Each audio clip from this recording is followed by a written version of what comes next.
he's elected by all the other gods to be king god. So that's the first thing. That's quite cool.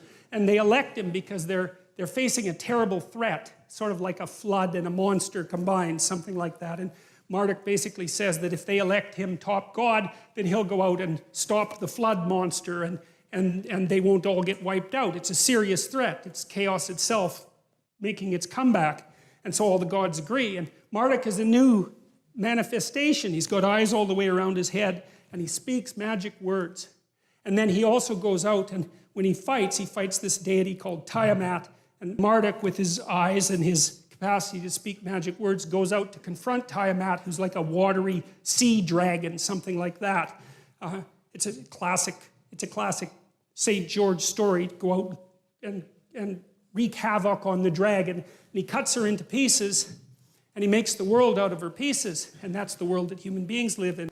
Mesopotamian emperor acted out Marduk. He was allowed to be emperor insofar as he was a good Marduk. And so that meant that he had eyes all the way around his head and he could speak magic. He could speak properly.